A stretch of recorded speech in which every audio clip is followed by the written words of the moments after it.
El tema que les voy a compartir hoy es lecciones de un naufragio. Y vamos a ir al libro de Hechos, capítulo 27. Y vamos a atender todos a la lectura, por favor. Cuando se decidió que habíamos de navegar para Italia, entregaron a Pablo y a algunos otros presos a un centurión llamado Julio de la compañía Augusta. Y embarcándonos en una nave adramitena, que iba a tocar los puertos de Asia, zarpamos, estando con nosotros Aristarco, macedonio de Tesalónica. Al otro día llegamos a Sidón, y Julio, tratando humanamente a Pablo, le permitió que fuese a los amigos para ser atendido por ellos. Y haciéndonos a la vela, desde allí navegamos a Sotavento de Chipre, porque los vientos eran contrarios. Habiendo atravesado el mar frente a Cilicia y Panfilia, arribamos a Mirra, ciudad de Licia. Y hallando allí el centurión una nave alejandrina que zarpaba para Italia, nos embarcó en ella. Navegando muchos días despacio y llegando a duras penas frente a Cnido, porque nos impedía el viento, navegamos a Sotavento de Creta frente a Salmón. Y costeándola con dificultad llegamos a un lugar que llamaban Buenos Puertos, cerca de el cual estaba la ciudad de Lasea. Y habiendo pasado mucho tiempo y siendo ya peligrosa la navegación por haber pasado ya el ayuno, Pablo les amonestaba, diciéndoles: varones, veo que la navegación va a ser con perjuicio y mucha pérdida, no solo del cargamento y de la nave, sino también de nuestras personas. Pero el centurión daba más crédito al piloto y al patrón de la nave que a lo que Pablo decía. Y siendo incómodo el puerto para invernar, la mayoría acordó zarpar también de allí, por si pudiesen arribar a Fenice, puerto de Creta que mira al nordeste y surdeste, e invernar allí. Y soplando una brisa del sur, pareciéndoles que ya tenían lo que deseaban, levaron anclas e iban costeando Creta. Pero no mucho después dio contra la nave un viento huracanado llamado Euroclidón, y siendo arrebatada la nave y no pudiendo poner proa al viento, nos abandonamos a él y nos dejamos llevar. Y habiendo corrido a Sotavento de una pequeña isla llamada Clauda, con dificultad pudimos recoger el esfinge. Y una vez subido a bordo,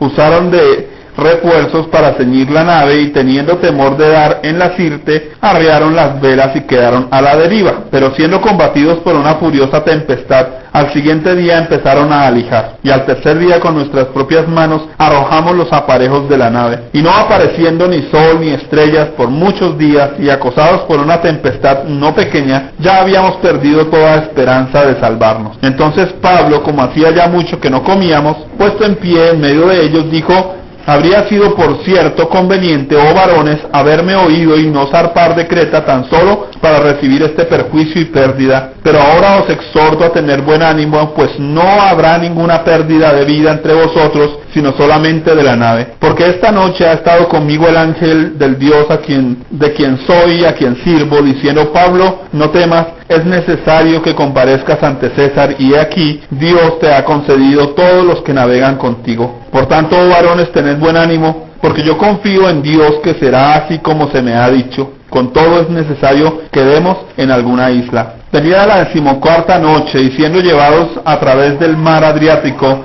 a la medianoche los marineros sospecharon que estaban cerca de tierra, y echando la sonda, hallaron 20 brazas, y pasando un poco más adelante, volvieron a echar la sonda, hallaron 15 brazas, y temiendo dar en escollos, echaron 4 anclas por la popa, y ansiaban que se hiciese de día. Entonces los marineros procuraron huir de la nave, y echando el esfinge al mar, aparentaban como que querían largar las anclas de proa. Pero Pablo dijo al centurión y a los soldados: si estos no permanecen en la nave, vosotros no podéis salvaros. Entonces los soldados cortaron las amarras del esfinge y lo dejaron perder. Cuando comenzó a amanecer, Pablo exhortaba a todos que comiesen, diciendo: este es el 14º día que veláis y permanecéis en ayunas sin comer nada. Por tanto os ruego que comáis por vuestra salud, pues ni aun un cabello de la cabeza de ninguno de vosotros perecerá.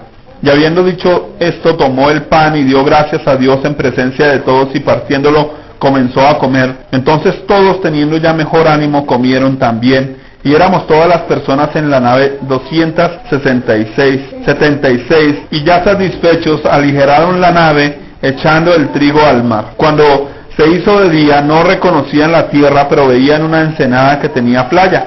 en la cual acordaron varar si pudiesen la nave. Cortando pues las anclas, las dejaron en el mar, largando también las amarras del timón, e izada el viento la vela de proa, enfilaron hacia la playa. Pero dando en un lugar de 2 aguas, hicieron encallar la nave, y la proa hincada quedó inmóvil, y la popa se abría con la violencia del mar. Entonces los soldados acordaron matar a los presos para que ninguno se fugase nadando. Pero el centurión, queriendo salvar a Pablo, les impidió este intento y mandó que los que pudiesen nadar se echasen los primeros y saliesen a tierra. Los demás parten tablas, parten cosas de la nave, y así aconteció que todos se salvaron saliendo a tierra. Lecciones de un naufragio. Hoy leímos el texto completo porque quería que nos hiciéramos como una imagen de lo que aquí nos viene diciendo. Entonces dice que Pablo es llevado preso junto con otros presos en un barco y se encuentran con una cantidad de dificultades en el mar. A veces pienso que será más difícil, viajar en avión o viajar en barco, porque uno piensa en el avión, bueno, se apagó y se cayó y uno se murió en el camino del susto, pero en un barco como que ni lo encuentran. En el avión, si cae en tierra, al menos le encuentran a uno los pedazos por ahí repartidos, pero si se hunde en el mar, sí, ¿quién lo saca, cierto? Un naufragio precisamente es cuando un barco se encuentra a la deriva, llevado por el mar de allá para acá. La pregunta es, ¿cuántos de nosotros hemos sentido muchas veces que estamos así, en un naufragio? Que nuestra vida no tiene un sentido, que parece que vamos de aquí para allá llevados por la vida misma, por las circunstancias, y muchas veces aún cuando vienen las dificultades nos sentimos mucho más desorientados que nunca, y no sabemos realmente a dónde iremos a parar después de tantas situaciones. No sabemos cuál será ese puerto al que hemos de llegar. Quisiéramos tal vez conocerlo, ¿cierto? Algo interesante, Pablo sabía que él iba a llegar allá, así que eso le ayudó seguramente en su travesía a saber entender ese momento tan difícil. Pero ¿cuántos de nosotros realmente no tenemos claridad hacia dónde vamos, a dónde hemos de llegar? ¿Qué queremos o a dónde queremos llegar en unos años? ¿Cuál es la razón de nuestra vida? ¿Hacia dónde, de dónde venimos y hacia dónde vamos? Porque a veces pasamos la vida simplemente como ese barco a la deriva. ¿Cuántos miran hacia atrás y dicen, si yo hubiera estudiado, si yo hubiera hecho esto, si yo hubiera sido lo otro, hoy no estaría aquí, hoy no tendría necesidad? Si hubiera estudiado, seguramente hoy tendría una casa, un carro, un hogar. Si no hubiera dejado a mi esposa, hoy disfrutaría de mis hijos, de la compañía de ellos. Si no hubiera tomado tal decisión y tal otra hoy. Y se lamentan de las decisiones del pasado y hoy dicen, no tengo un puerto seguro. No solo he andado hasta aquí sin saber de dónde he venido y cómo es que he llegado acá, pero tampoco sé hacia dónde me dirijo. Yo quiero extraer de las Escrituras algunas lecciones de este naufragio del cual Pablo fue participante junto con los marineros y los presos que venían en este barco. Y titulé el primer punto, Dios cumplirá su propósito en mí. Si usted se mete esto en la cabeza, Dios va a cumplir su propósito en mí. Saben que usted va a ir a la fija hacia algún lugar porque va a entender hacia dónde Dios lo quiere llevar. Entonces me surgen algunas preguntas. Leemos el versículo 1. Dice, cuando se decidió que habíamos de navegar para Italia, entregaron a Pablo y algunos otros presos a un centurión llamado Julio de la compañía Augusta. Me surge una pregunta, ¿por qué están llevando a un hombre de Dios como un preso a Roma? ¿Por qué Pablo está yendo en esa nave? Yo le pregunto a usted, ¿por qué usted está viniendo en esta nave? Porque Dios muchas veces nos tiene que meter en una nave que va a tener que ser movida. Y uno se pregunta, ¿a qué horas me metí yo en esto? Y yo me imagino a Pablo allá diciendo, ¿a qué horas me metí yo en esto? Y no sabemos, ¿cierto? Y entonces pregunto, ¿por qué está preso Pablo? Y vamos a leer Hechos 26, 31 al 32. Y cuando se retiraron aparte, está hablándose de Agripa, era un juez, un gobernante muy importante. Agripa había venido a oír a Pablo y entonces escucha la razón legal de por qué Pablo está preso. Y entonces, mire lo que este hombre dice. Y cuando se retiraron aparte, hablaban entre sí, estaban los dos gobernantes que habían oído a Pablo, diciendo: ninguna cosa digna de muerte ni de prisión ha hecho este hombre. O sea, está preso sin ninguna razón. Oiga, usted a veces ha pensado que usted está viviendo cosas y usted dice: pero ¿por qué estoy viviendo esto? ¿Por qué razón? Y usted no encuentra una razón aparente de por qué usted está viviendo lo que está viviendo. Y dice el versículo 32: y Agripa dijo a Festo: ¿podía este hombre ser puesto en libertad si no hubiera apelado a? O sea que, ¿quién decidió estar preso? Pablo. Tomó una decisión. ¿Cuál fue la decisión de Pablo? Apelar a César. Pero legalmente, ¿eso qué le trajo? Una consecuencia. ¿Sabe por qué Pablo estaba metido en esa nave? Porque tomó una decisión.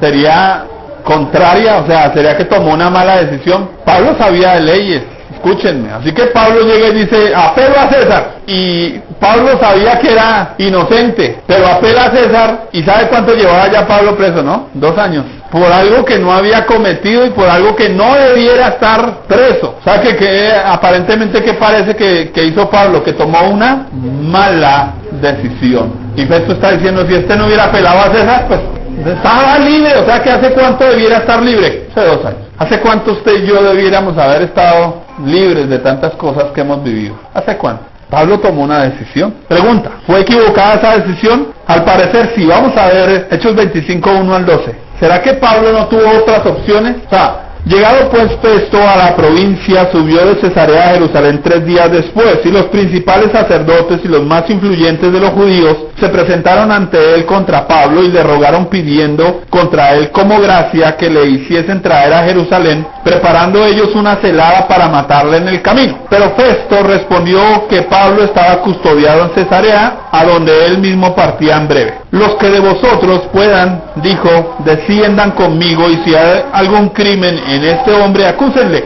Y deteniéndose entre ellos no más de 8 o 10 días, venido a Cesarea, al siguiente día se sentó en el tribunal. Cuando éste llegó, lo rodearon los judíos que habían venido de Jerusalén, presentando contra él muchas y graves acusaciones, las cuales no podían probar, alegando Pablo en su defensa: ni contra la ley de los judíos, ni contra el templo, ni contra César he pecado en nada. Pero Festo, queriendo congraciarse con los judíos, respondiendo a Pablo, dijo: ¿quieres subir a Jerusalén y allá ser juzgado de estas cosas delante de mí? Pablo dijo: ante el tribunal de César estoy, donde debo ser juzgado. A los judíos no les he hecho ningún agravio, como tú sabes muy bien, porque si algún agravio o cosa alguna digna de muerte he hecho, no rehúso morir. Pero si nada hay de las cosas de que ellos me acusan, nadie puede entregarme a ellos. A César apelo. Entonces Festo, habiendo hablado con el consejo, respondió: a César. ¿Has apelado a César? Irás. ¿Tuvo opciones Pablo? ¿Pudo haber tomado otro tipo de decisión? Sí. ¿Qué dice ahí? ¿Qué dice? Que podía ir a Jerusalén. ¿Que quiere que lo juzgue en otro lado? ¿En otro? Si iba a Jerusalén, ¿qué pasaba? Si no encontraba nada, ¿qué iba a hacer? ¿Lo iban a soltar? ¿Iba a ser libre? Sí, claro, lo estaban esperando para matarlo, pero él lo sabía. Él no lo sabía. Pablo no lo sabía. Él no sabía que lo iban a matar allá, que le estaban haciendo una encerrona. ¿Sabe quién sí sabía? El juez, que lo estaba... Él sí sabía. Dijo: bueno, lo hacemos ir, y allá verán si lo matan o no lo matan, ya no es problema mío. Y se lava las manos y ya. Pero Pablo tomó una decisión. ¿Cuál? Apelar a César. Y por eso duró 2 años preso, y luego tuvo que ser metido en un mar que se embraveció. Y vuelvo al mismo punto. ¿Será que su decisión fue sabia? Hoy la vemos. Pregunto, si estuviéramos viendo ahí, ¿fue correcta o no? Entonces mire que a veces nosotros nos enfrentamos con las consecuencias de nuestras decisiones, y hay todo tipo de decisiones buenas y decisiones malas. Ahora la pregunta es: ¿en qué estaba pensando Pablo para tomar una decisión así? ¿Por qué apela a César si él no sabía nada de la encerrona que le iban a hacer? Él hubiera podido ir: bueno, llévenme y ya me voy a Jerusalén y la arreglo fácil. ¿Y por qué apela a César? La respuesta la encontramos en Hechos 20, 22. Ahora, he aquí, ligado yo en espíritu, voy a Jerusalén sin saber lo que allá me ha de conceder. ¿En qué estaba pensando Pablo? En que iba a ir a dónde, pero ¿qué sabía? Que allá le iba a acontecer alguna cosa, ¿sí o no? Estamos claros hasta ahí. 23. Salvo que el Espíritu Santo por todas las ciudades me da testimonio de que me esperan prisiones y tribulaciones. O sea, ¿de qué le viene hablando el Espíritu Santo? ¿Alguna revelación especial? ¿De qué le viene hablando el Espíritu Santo? Papito, usted le va a tocar prisiones, dificultades. O Dios le está diciendo, te voy a bendecir a donde vas. ¿Qué le estaba diciendo? Oiga, hoy en día, ¿qué le predican a la gente? Dios te va a bendecir hacia donde vas. No, aquí a Pablo el Espíritu Santo le está diciendo, allá te van a hacer preso, te va a costar, te va a ser difícil. Pero de ninguna cosa hago yo caso, ni estimo preciosa mi vida para mí mismo, con tal que acabe mi carrera con gozo y el ministerio que recibí del Señor Jesús para dar testimonio del Evangelio de la gracia de Dios. ¿Cómo fue Pablo entonces a ser preso? ¿Sabe qué dice ahí? Con gozo. ¿Y sabe por qué con gozo? Porque él dijo, yo no estimo mi vida como valiosa con tal que acabe mi carrera. ¿Cuál carrera? El propósito de Dios en mi vida, con tal que en mi vida se cumpla el propósito de Dios. Me importa 5 si allá me tocan tribulaciones y prisiones. Hermanos, nosotros los creyentes estamos llamados, hermanos, a empezar a ver la vida desde la perspectiva de Dios y a dejar de mirarla desde nuestra propia perspectiva. Porque ¿sabe qué no queremos nosotros? Sufrir. No queremos padecer, no queremos que las cosas nos cuesten, no queremos que las cosas sean difíciles. Queremos que todo sea, ¿qué? Masticadito, facilito. ¿Sabe por qué? Porque no entendemos el propósito de Dios, porque no conocemos el propósito de Dios. Queremos que todo sea full, chévere. Viva la vida chévere. Y ¿sabe algo? Cuando yo quiero hacer la voluntad de Dios, la vida chévere no está, no existe. El gozo ya no depende de las circunstancias en las que vivo, depende de qué? De la determinación que yo tomé de obedecer a la voluntad de Dios. Entonces mi gozo no depende de si hoy estoy bien o estoy mal. ¿De qué depende mi gozo? De que yo determiné que servir a Dios a pesar, pero ¿cómo determiné hacerlo? Con gozo. Me impactaba lo que decía su merced hace un rato, y es, ¿por qué estar triste? Y mire que Pablo está yendo preso por conciencia, Él no está diciendo, ay, si me llevan preso me va a ir mal, mejor no voy para que no me vaya mal. ¿Cierto que no? Está diciendo lo contrario. Bueno, me toca, voy. Por eso dice la Biblia que los cobardes no heredarán el reino de los cielos. El que quiere vivir una vida chévere y no tener en cuenta realmente la voluntad de Dios, no está entendiendo las Escrituras. Entonces, Pablo, ¿en qué está pensando? Hechos 21, 8 al 14. Al otro día, saliendo Pablo y los que con él estábamos, fuimos a Cesarea, y entrando en casa de Felipe el evangelista, que era uno de los 7, posamos con él. Este tenía 4 hijas doncellas que profetizaban. Y permaneciendo nosotros allí algunos días, descendió de Judea un profeta llamado Agabo, quien viniendo a vernos, tomó el cinto de Pablo, y atándose los pies y las manos, dijo, esto dice el Espíritu Santo, así atarán los judíos en Jerusalén al varón de quien es este cinto, y le entregarán en manos de los gentiles. Al oír esto, le rogamos nosotros y los que de aquel lugar, que no subiese a Jerusalén. Entonces Pablo respondió, ¿qué hacéis llorando y quebrantándome el corazón? Porque yo estoy dispuesto no solo a ser atado, mas aún a morir en Jerusalén por el nombre del Señor Jesús. Y como no le pudimos persuadir, desistimos diciéndose, hágase la voluntad del Señor. ¿Por qué Pablo estaba dejándose llevar por las tormentas? ¿En qué estaba pensando Pablo? En la voluntad de Dios. Oiga, uno siempre piensa que la voluntad de Dios, ¿qué es? Que todo me salga bien. Si me sale todo bien es porque estoy en la voluntad de Dios. Estoy bendecido, estoy en la voluntad de Dios. Déjeme dudar, porque la voluntad de Dios a veces nos mete en ciertas situaciones. Y qué interesante ver a Pablo en este lugar, porque Dios le está hablando. Mire que el profeta no llegó a decirle, y te bendeciré y te multiplicaré y tendrás harta bendición. No, tribulaciones y angustias siquiera. Mire que le había dicho, Dios me ha venido hablando de eso. ¿Para qué llegó el profeta? A confirmarle lo que Dios quería hacer. Así que Pablo está entregado 100% a la voluntad de Dios. Le hago una pregunta. ¿Usted está 100% entregado a la voluntad de Dios? ¿O usted todavía negocia? No, esto sí no. Si Dios me manda esto sí no lo hago. Pero si Dios me manda esto sí. Pero esto no. Y estamos negociando. ¿Le hemos dado a Dios el 10%, el 20%, el 30% de nuestra vida o 100% nuestra vida? Así sean las tribulaciones, así sean las dificultades más altas. Solo nos entregamos a Dios cuando todo está bien, pero cuando todo está mal, como que no, esa no es la voluntad de Dios, eso es el diablo que está ahí. ¿Sería el diablo? ¿Era el diablo que lo estaba tomando preso? ¿Espíritu de prisión? ¿Espíritu de carcelero? ¿Por qué Pablo estaba metido en esas tribulaciones? ¿El diablo? Dios. Diga, eso nos cambia la perspectiva. ¿Quién es Dios? ¿Sabe qué? Dios es soberano y Dios hace con nuestra vida lo que quiera. Yo les decía hace 8 días, ¿no? Les conté algo de mi testimonio allá, no se lo he contado a ustedes, pero los conté allá. Que mi oración de entrega fue a Dios: Señor, haz conmigo lo que se te dé la gana, pero hagas algo. Y sabe algo, Dios ha hecho conmigo, se le ha dado la gana. Eso incluyó morir y volver a vivir. Yo sé lo que es estar muerto, ¿no? Y decirle a Dios: Dios, ¿me quieres matar? Hágale, eso es lo que quiere. ¿Sabe algo? Cuando me uní con mi esposa, todo el mundo me decía: ¿por qué no se consigue una joven que sea de su edad? Usted puede conseguir una mujerzota, ¿no? ¿Cuántas? ¿Sabes por qué me uní con ella? Porque Dios me dijo. Y me gané más de personas encima mío, criticándome. La hermana sabe. Escupían en el piso. ¿Y sabe qué? Dios me dijo. Y con gozo lo he vivido, hermano. Los hermanos nos vieron en Ibagué y nos decían: ¿por qué no se devuelve? No, Dios nos dijo Ibagué, aquí estamos hasta que Dios cambie opinión. Pero están aguantando hambre, pero no tienen con qué pagar arriendo. Dios dijo Ibagué y aquí estoy. No importa, es que mi vida ya no es mía, de Dios. La voluntad de Dios, mis amores.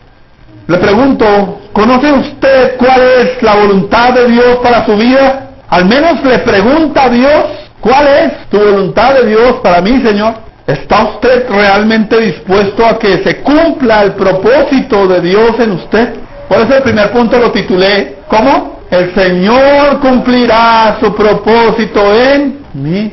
Nosotros lo cantamos, ¿cierto? El Señor cumplirá su propósito en mí, su misericordia, oh Jehová, es para siempre, dice el Salmo. Pero cuando Dios viene a hacer su voluntad, ¿qué hacemos nosotros? Nos resistimos. Segundo punto, la voluntad de Dios también trae tormento. Debido a las malas interpretaciones que se hacen de la Biblia, algunos llegan a pensar que hacer la voluntad de Dios puede ser sencillo, que los obstáculos serán fáciles de cruzar y que todo será perfecto y color de rosa. Y nada más alejado de la verdad. Partamos de que Cristo les dice: en el mundo tendréis aflicción. La voluntad de Dios cumpliéndose en la vida de Pablo trajo mucho dolor. Hechos 24-27. Pero al cabo de 2 años, dice, a cabo de 2 años recibió Félix por sucesor a Porcio Festo, y queriendo Félix congraciarse con los judíos, dejó preso a Pablo. ¿Cuánto tiempo? 2 años. ¿Usted sabe lo que son 2 años preso? Injustamente. ¿Usted sabe lo que son 2 años preso un hombre que predica el evangelio de Dios, que es un ungido del Señor, que Dios lo usa en milagros, sanidades y prodigios? Preso 2 años sin poder salir a predicar, preso 2 años sin poder ir a hacer su ministerio, preso 2 años sin sus amigos, sin su familia, preso. Ya será que es que Dios, pero si es un siervo tuyo, tú lo quieres usar. Sí, Dios lo quiere usar, pero lo necesitaba primero. 2 años preso. Oiga, ¿será que a veces nos pasa que queremos hacer la voluntad de Dios y nos vemos impedidos absolutamente de hacerla? Yo me imagino que Pablo quería salir a predicar y miraba encarcelado en una cueva solo, encadenado de par de soldados. 2 años. Hoy en día pasa el tiempo rápido, ahora pensemos allá, más despacio. 2 años. La voluntad de Dios, hermanos, trae dolor. ¿Saben? Pablo es preso, pero ¿sabe qué había pasado antes? Se los cuento. En un sitio le dieron una pedreada tan brava que ¿cómo quedó Pablo? Dice que cuando lo levantaron pensaban que estaba muerto. Imaginen las golpizas que le dieron a Pablo. Y le tocó muchas veces escapar, y lo jalaban, y lo jaloneaban, y lo acusaban injustamente. Y Pablo tuvo que soportar todo eso. ¿Por qué? Que él decía, ¿por qué? Por la voluntad del Señor. Por la voluntad del Señor. Le pregunto, mi querido hermano, si hoy viene una persecución a la iglesia, ¿usted va a soportar por el Señor? Si hoy se levanta la apostasía como se está levantando y empiezan a declarar que los templos cristianos se cierran, ¿usted está dispuesto a hacer todo por la voluntad del Señor? Y lo van a hacer, hermano. Hablamos con la hermana Miriam que tenemos las ganas de venir y por eso estoy como en el anhelo del televisor, para poderles dar un taller sobre la apostasía, porque es que, hermanos, ustedes están aquí en una cajita de cristal, ustedes todavía no se han dado cuenta de todo lo que está pasando en la iglesia. Hoy ungen las escobas en las iglesias que para sacar al diablo la escoba. Iglesias cristianas. Hoy toca llevarse el pañuelo ungido y le cobran a usted 20,000 por un pañuelo lleno de mocos, para que usted vaya y unja a no sé quién. Y el día que se levante la apostasía y empiecen a perseguir a la iglesia, ¿qué? Eso es el diablo que se está levantando, no, esa es la voluntad de Dios que se está cumpliendo. Eso es algo diferente. Ahora en nuestro texto encontramos algo interesante. Hechos 27. Pasa Pablo, primero todo en mano de persecuciones, luego Pablo es preso 2 años y ahora ya está ahí listo para ser montado en el barco y ser llevado a Roma ante César. Y será que, bueno, ya una cosa es que lo persigan los judíos, otra cosa es que lo encarcelen unos gobernantes injustos, pero ahora está en el barco y será que ahora sí va a ir suavecito. ¿Quién levanta las tormentas, hermanos? ¿Quién? ¿Quién creó el mar? Dice que él hace rugir el mar. ¿Será que Dios se la puso fácil? Lea conmigo, 4-8. Y haciéndonos a la vela desde allí navegamos a Sotavento de Chipre, porque los vientos eran contrarios. Habiendo atravesado el mar frente a Cilicia y Panfilia, arribamos a Mira, ciudad de Licia, y hallando allí el centurión una nave alejandrina que zarpaba para Italia, nos embarcó en ella, navegando muchos días despacio y llegando a duras penas frente a Cniro, porque nos impedía el viento, navegamos a Sotavento de Creta frente a Salmón, y costeándola con dificultad llegamos a un lugar que llamaban Buenos Puertos, cerca del cual estaba la ciudad de Lasea. 13-20. Y soplando una brisa del sur, pareciéndoles que ya tenían lo que deseaban, levaron anclas e iban costeando Creta, pero no muchos días después dio contra la nave un viento huracanado llamado Euroclidón, y siendo arrebatada la nave y no pudiendo poner proa al viento, nos abandonamos a él y nos dejamos llevar. Y habiendo corrido a Sotavento de una pequeña isla llamada Clauda, con dificultad pudimos recoger el esfinque. Y una vez subido a bordo, usaron de refuerzos para ceñir la nave, y teniendo temor de dar en la sirte, arriaron las velas y quedaron a la deriva, pero siendo combatidos por una furiosa tempestad, el siguiente día empezaron a alijar, y el tercer día con nuestras propias manos arrojamos los aparejos de la nave, y no apareciendo ni sol ni estrellas por muchos días, y acosados por una tempestad no pequeña, ya habíamos perdido toda la esperanza de salvar. Oigan, se suben a ese barco, por la voluntad de Dios Pablo está siendo llevado ante César, ¿y qué pasa? Empieza esa tormenta en ese... Ustedes no se imaginan, de pronto a Pablo diciendo, bueno Dios, pero ¿qué? Aquí estamos jugando 2 años presos y encima todo, ahora pues al menos que vaya yo tranquilito, ¿no? Pero levanta esa tempestad, y si yo conozco las escrituras, yo sé que las tempestades las levanta ¿quién? Dios. Y entonces, ¿será que es que Dios no quiere que vaya? ¿Saben algo? Cuando nosotros estamos en medio de las situaciones difíciles, nuestras preguntas arrancan a ser más o menos así. ¿Será que sí es la voluntad de Dios?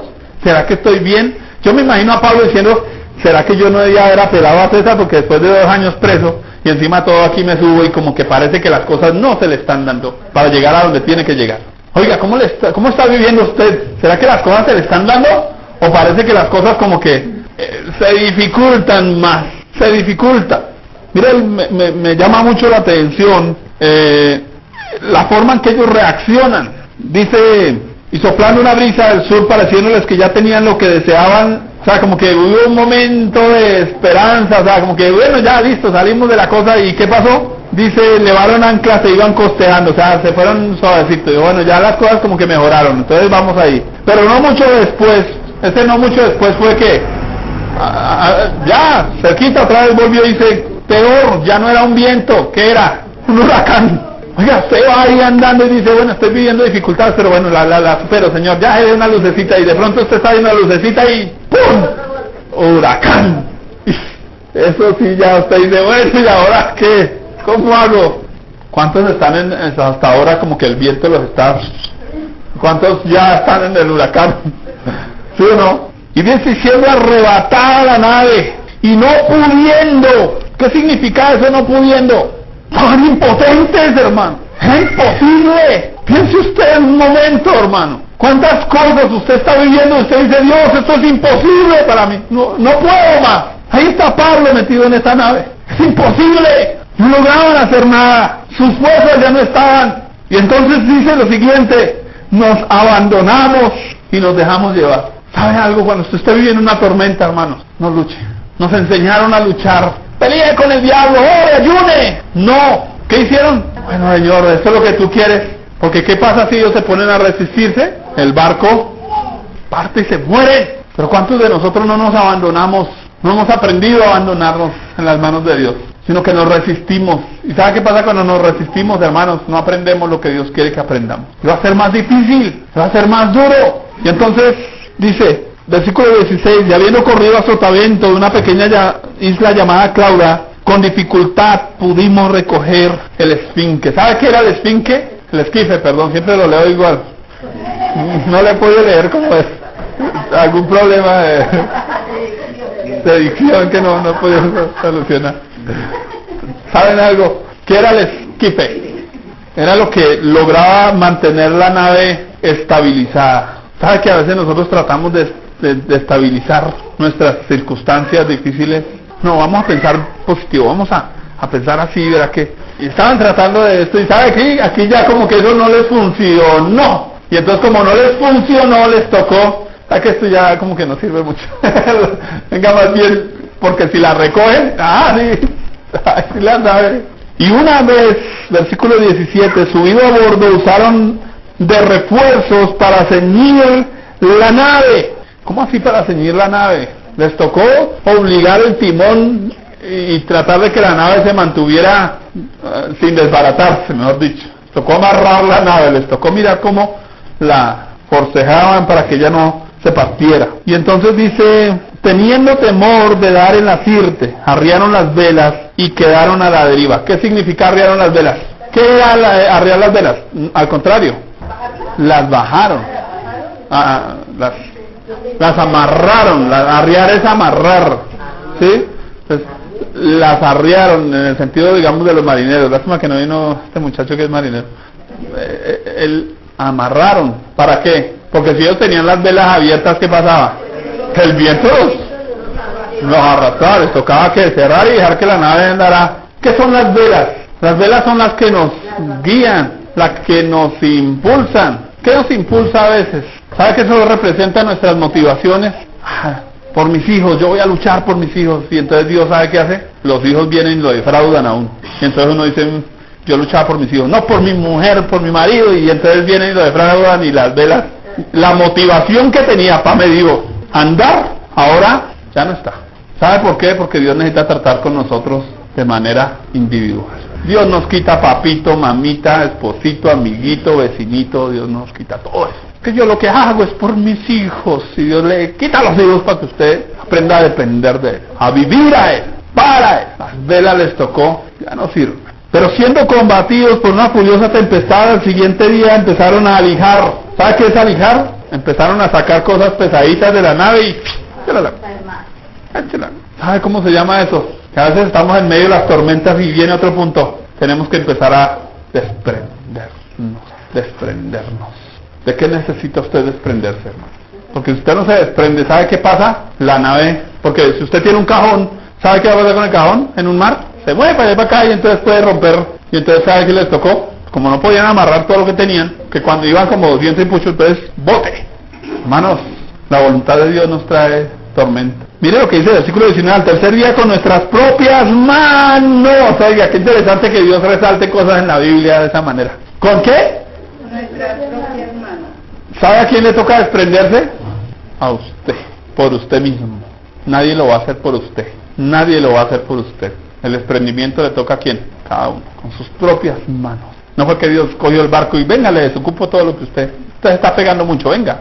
Usted, sus propias manos. Y mire lo que dice. y no apareciendo ni sol ni estrellas por muchos días. Usted no ve, usted está en medio de una tormenta y no ve nada, una lucecita, y a veces eso se prolonga por muchos días. Y entonces dice, y acosados por una tempestad. Acoso, hay algo que como que lo obliga a usted más, lo hace tensionarse más. Por una tempestad no pequeña ya habíamos perdido toda esperanza de salvarnos. ¿Quiénes? No, Pablo no. Pablo no. Lea el versículo siguiente. Entonces Pablo, pero Pablo no. Todos estaban metidos en esa tormenta menos Pablo, aunque estaba ahí. Todos estaban sufriendo la tormenta menos Pablo, porque entendía algo que los otros no entendían. ¿Quién es el escritor de Hechos? Lucas. ¿Quién estaba diciendo habíamos? Lucas también había perdido la esperanza. Hermanos, ¿cómo sostenernos en medio de una tormenta? Primero, Hechos 27:10, diciéndoles, ¿quién? Pablo estaba hablando. Varones, veo que la navegación va a ser con perjuicio y mucha pérdida, no solo del cargamento y de la nave, sino también de nuestras personas. Espere, todavía Dios no le hablaba a Pablo, pero entonces Pablo sí está diciendo, va a venir una tormenta. O sea que Pablo sabe que viene una tormenta, y se la está diciendo ¿a quién? Al dueño de la nave. Y le está diciendo, señores, se viene una tormenta. ¿Qué está haciendo Pablo? Avisándoles, advirtiéndoles. ¿Sabe? Dice un dicho, hombre advertido no muere en guerra. Dios nunca nos va a meter en una tormenta sin advertirnos. Jamás.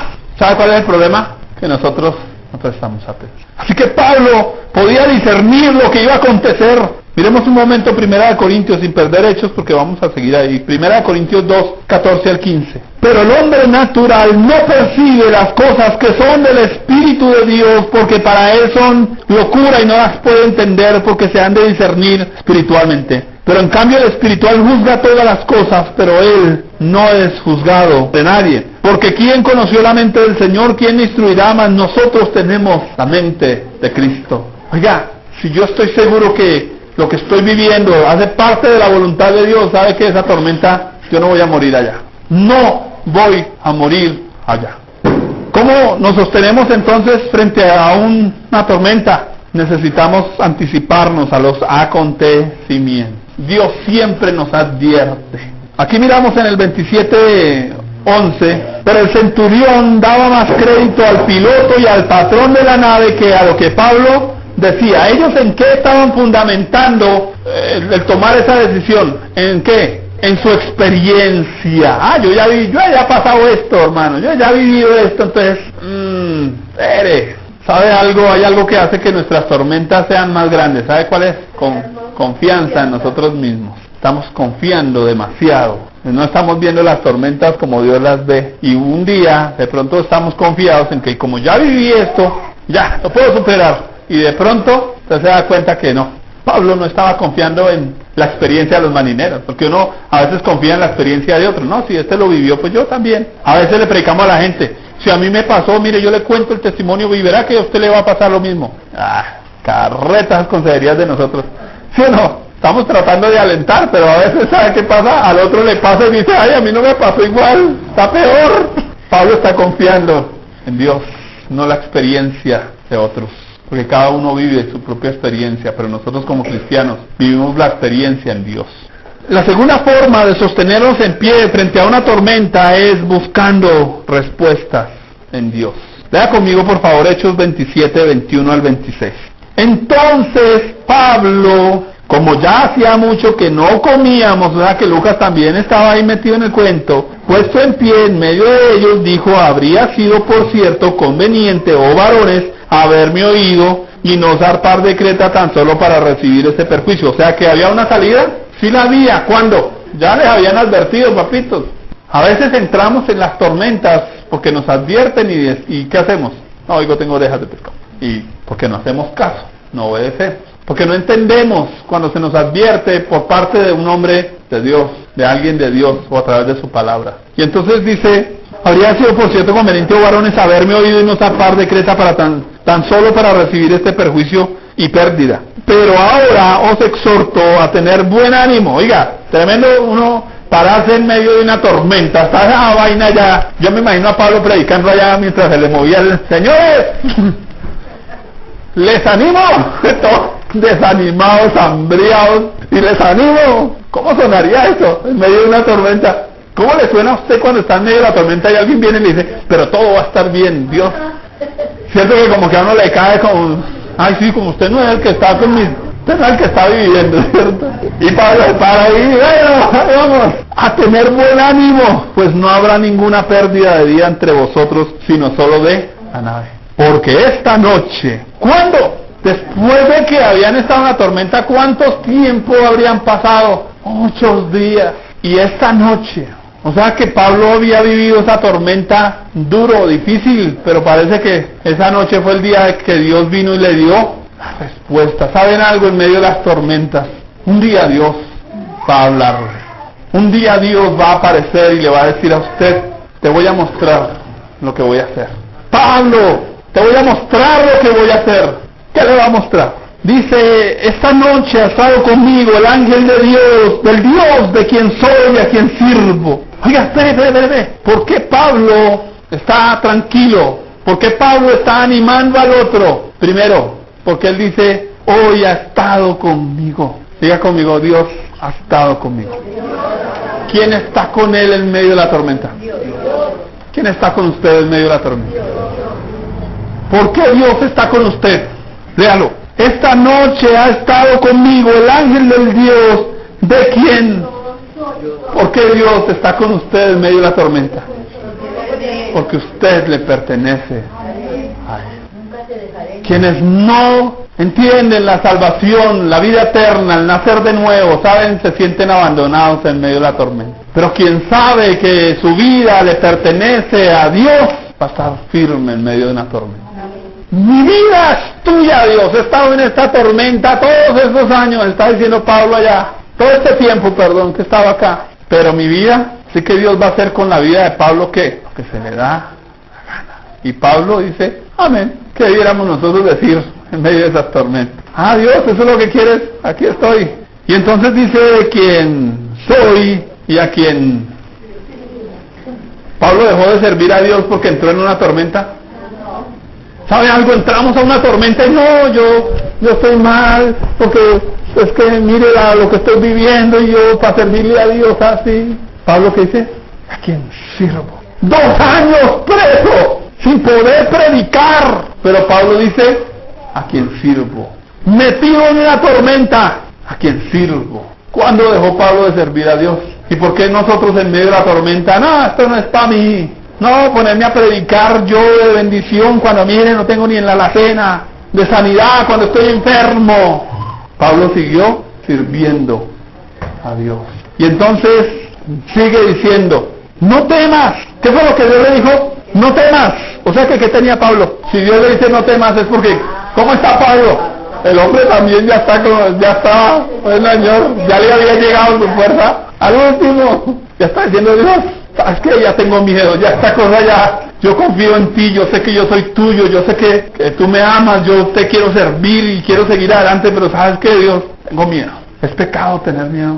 ¿Sabes? En medio de las tormentas, a veces uno dice, ay Dios, ¿para dónde va esta cosa? ¿Para dónde, Dios? ¿Qué más va a pasar, Dios? ¿Qué sigue? Sí, ya me dieron por este lado y por el otro y por el otro, ¿y qué sigue, Dios? Porque como que se suma una cosa con la otra. Primero fue un vientecito y después el agua nos revolvió y después un huracán y después nos tocó botar todo y después. ¿Qué más, Dios? Miedo. ¿Saben algo? Nos da miedo. Las tormentas dan miedo, hermano. Lea conmigo, por favor. No temas.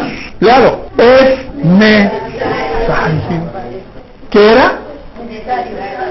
Necesario. Dios dice, oiga, que hay una necesidad, hay algo. ¿Qué es lo que tiene Dios en mente? Que comparezcas ante César. ¿Qué significa? ¿Sabes? Es mi plan. Puedes estar en medio de la tormenta, pero, ¿sabes?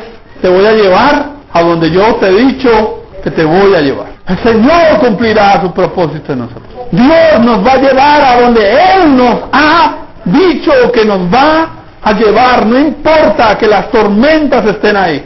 Porque Dios no ha cambiado de opinión, no cambia de opinión. ¿A dónde le ha dicho Dios que lo va a llevar? Te voy a usar. Y uno dice, no, pero qué, si mire todo lo que estoy viviendo, te voy a usar. Pero es que estoy viejito, ya no puedo, te voy a usar. Pero es que estoy enfermo, ¿cómo voy a hacer? Te voy a usar. Pero es que mi marido me dejó, te voy a usar. Pero es que mis hijos no me obedecen, te voy a usar. ¿Pero con qué plata? Te voy a usar. Dios te va a llevar a donde Él ha dicho que te va a llevar. ¿A dónde le ha dicho Dios que lo va a llevar? Ayer me lo dijo, ¿sí o no? Ah, bueno, ahí. Hoy no vemos nada. Hoy estamos en medio de una tormenta. Hoy no entendemos qué es lo que pasa. No entendemos por qué estamos viviendo esto. No lo entendemos. Pero Dios sí. La luz no es la del aire. La luz de Pablo, Señor, tú dijiste, allá. Como decía en la película esa de los retos de gigantes. Señor, si ganamos, te alabamos. Si perdemos, te alabamos. Y entonces dice, y he aquí, Dios, hay algo más, hay algo más. Hermanos, hay algo más que el propósito de Dios con solo Pablo llevarlo allá. Algo más, Dios le añadió ahí. Dios te ha concedido todos los que navegan contigo. ¿Saben? Las personas que están a su alrededor y que ven su tormenta, Dios te concedió. Dios nos concedió a ustedes, a este ministerio, los que navegaron con nosotros. Han estado en medio de esa tormenta. Sus hijos, su esposo, su esposa, sus nietos, los que lo han visto a ustedes en medio de la tormenta, ¿sabe algo? Dios se los va a conceder. Porque usted dice, bueno, esa tormenta, ¿por qué tenía que cogerme de poste eléctrico? ¿Por qué? ¿Tormenta? Pues ¿sabe algo? Dios nos mete en eso porque nos va a entregar algo que nosotros no teníamos.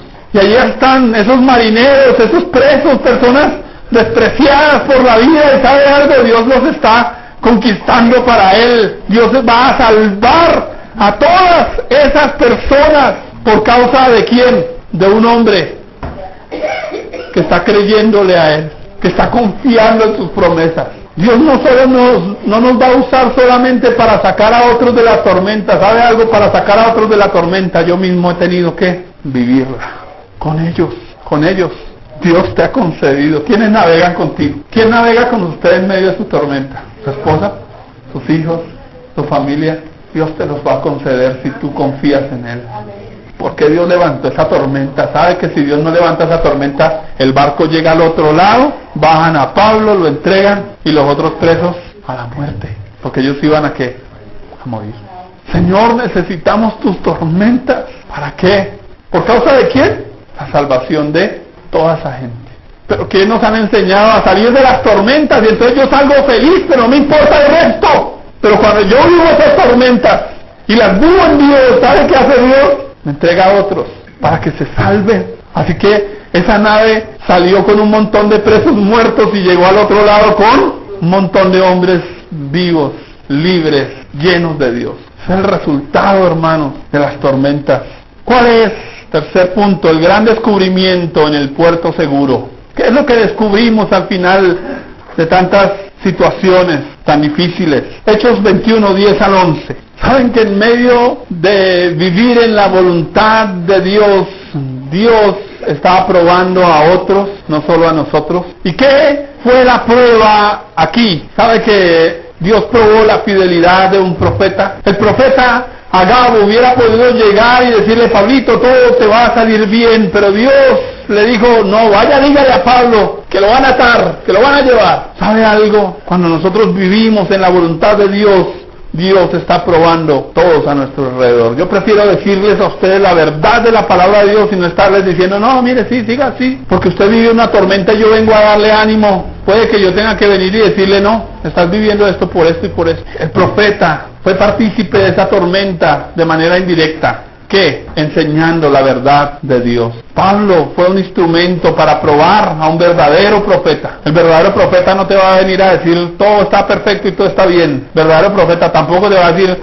todo es malo. No estoy diciendo eso. Pero el verdadero profeta, la palabra que él dice se va a cumplir, y se cumplió. Sí, se cumplió. Segundo, Hechos 20, 36 al 38. Dice, cuando hubo dicho estas cosas, Pablo se está despidiendo Y está diciendo, señores, ustedes no me van a volver a ver a mí la cara, porque me espera algo difícil. Él sabía eso. No me van a volver a ver la cara. Se está despidiendo después de haber hecho su ministerio con ellos. Cuando hubo dicho estas cosas, se puso de rodillas y oró con todos ellos. Entonces hubo gran llanto de todos, y echándose al cuello de Pablo le besaban, doliéndose en gran manera por la palabra que dijo, de que no verían más su rostro, y le acompañaron al barco. La vida de un hombre que vive en la voluntad de Dios prueba la madurez de otros o la inmadurez de otros. He aquí una iglesia madura que entendió que su pastor tenía que vivir una prueba, y entonces, ¿qué hizo? Lo acompañó, se dolió con él. ¿Sabe? Nosotros en Ibagué mucha gente dijo, ustedes están mal con Dios, eso es que Dios no les habló, ustedes se están inventando el cuento. Pero otros dijeron,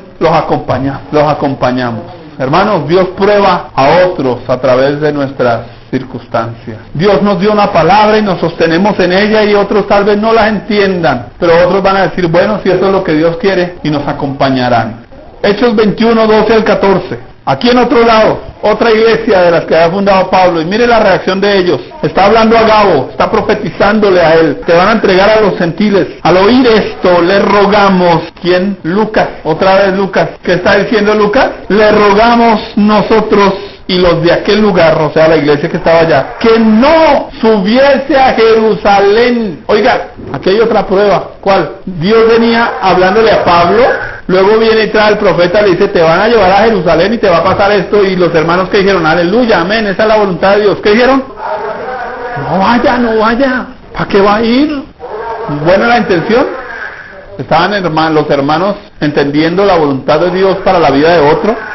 ¿Sabe que a veces vemos a otros pasar sus tormentas y lo que hacemos es criticarlo? Eso es que está mal con Dios, eso es que está en pecado, eso es que no hay cuántas. Y no entendemos si esa será la voluntad de Dios para él, que lo que él está viviendo es porque Dios necesita que lo viva. Yo soy de los que a veces las personas vienen y me dicen, no, es que estoy pasando esto y esto y esto y esto, y le digo, lo felicito, están dando en la voluntad de Dios. Usted no entiende para dónde Dios lo lleva. Amén. Ahora, mire ellos. Y entonces, versículo 13. Entonces Pablo respondió.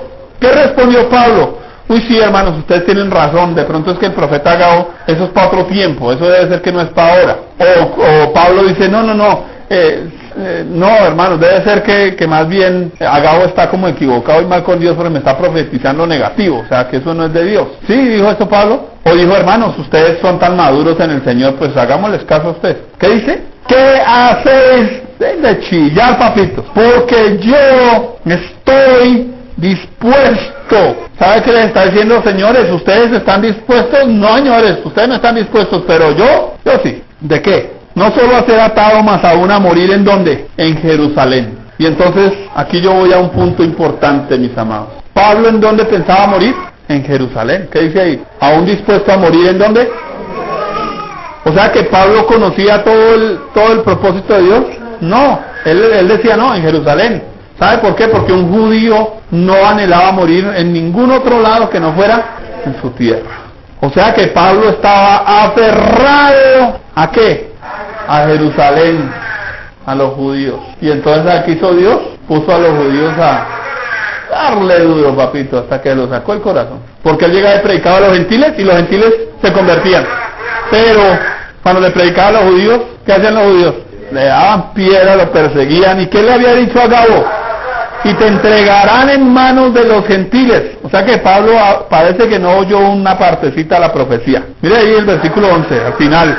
Y le entregarán en manos de los gentiles. O sea, Dios había dicho, lo van a entregar en manos de los judíos, manos de los gentiles. O sea que, ¿a dónde lo llevaba Dios? A los gentiles. Pero ¿a dónde pensaba morir Pablo? Entre los judíos. O sea que Pablo en un sentido decía, bueno, esto sí no lo negoció mucho. Hay algo que no estaba negociando don Pablo y era, no, en Jerusalén. Yo muero feliz en Jerusalén, pero ¿y los gentiles? ¿Cuál era el ministerio de Dios para Pablo? ¿A dónde? O sea que Pablo tampoco estaba entendiendo todo el propósito de Dios. Y entonces Dios tiene que llevarlo a los gentiles a las malas. ¿Por qué será que a veces Dios tiene que llevarnos a nosotros a su propósito a las malas? Porque seguimos aferrados a nuestras tradiciones, a nuestra forma de pensar y a todo lo que queremos. Y entonces Dios dice, bueno, entonces a las malas. Hasta que Dios le sacó a los gentiles del corazón, perdón, a los judíos. Mírelo, 28, versículo 23, Pablo ya estaba en Roma y vienen unos judíos y él les predica a los judíos. Y entonces invita a los judíos a su casa y les va a enseñar algo de la fe. O sea, mire que Pablo llegó a Roma y él no estaba pensando en los gentiles. ¿En quién seguía pensando? En los judíos. Y entonces, ¿a quién invita para predicarles? No invita a los gentiles. ¿A quién invita? A los judíos. Y mire, versículo 28-23. Y habiendo señalado un día, vinieron a él muchos a la posada, a los cuales les declaraba y testificaba el reino de Dios desde la mañana hasta la tarde, persuadiéndose acerca de Jesús, tanto por la ley de Moisés como por los profetas. Y algunos asentían, o sea, hacían a lo que decía, pero otros no creían. Y como no estuviesen de acuerdo entre sí, al retirarse les dijo Pablo esta palabra: bien habló el Espíritu Santo por medio del profeta Isaías a nuestros padres diciendo. Oiga, Pablo empezó a entender algo que no había entendido.